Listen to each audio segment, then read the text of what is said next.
Fantastic Mr. Fox, 2, by Roald Dahl. "This time we must go in a very special direction," said Mr. Fox, pointing sideways and downward. "I dare not do that," said Mr. Fox, "because this place I am hoping to get to is so marvelous that if I described it to you now you would go crazy with excitement." "What does that mean, Dad?" "It means, unless I am very much mistaken, that we are right underneath somebody's house. It's exactly what I was aiming at." "I hit it slap in the middle." "Bogus's chicken house number 1, spluttered the small fox. "We tunneled right up under the floor and you've never seen so many big fat hens in all your life." All of a sudden a deep voice above their heads said, "Who goes there?" The foxes jumped. "Haven't you heard what's happening up on that hill?"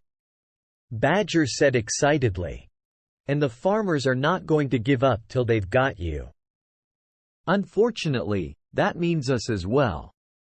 And because everything is entirely my fault," said Mr. Fox.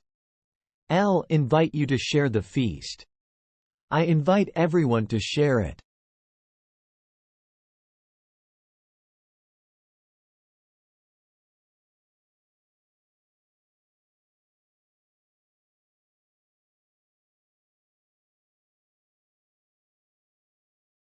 Mr. Fox grinned slyly, showing sharp white teeth. "If I am not mistaken, my dear Badger," he said, "we are directly underneath the most interesting part of that farm." They stopped and stared. They stood and gaped. They were so overwhelmed they couldn't speak. For what they now saw was a kind of fox's dream, a badger's dream, a paradise for hungry animals.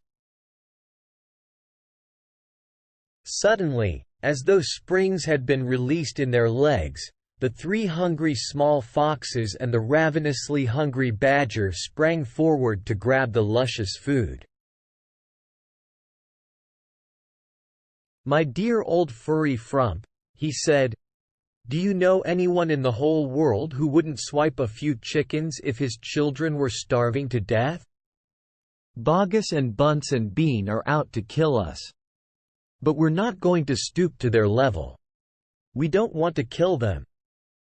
Mr. Fox examined the wall carefully.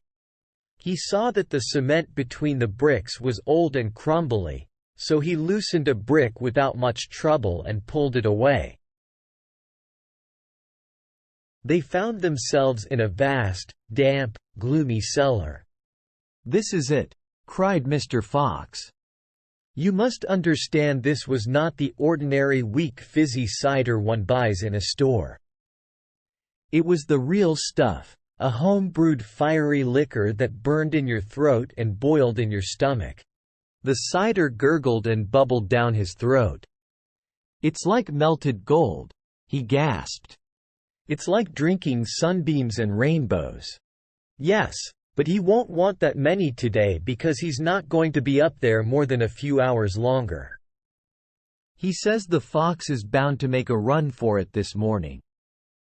It can't possibly stay down that hole another day without food." They were still singing as they rounded the final corner and burst in upon the most wonderful and amazing sight any of them had ever seen. The table was covered with chickens and ducks and geese and hams and bacon, and everyone was tucking into the lovely food. "A toast. I want you all to stand and drink a toast to our dear friend who has saved our lives this day, Mr. Fox. We have a safe tunnel leading to 3 of the finest stores in the world." They sat there by the hole, waiting for the fox to come out. And so far as I know, they are still waiting.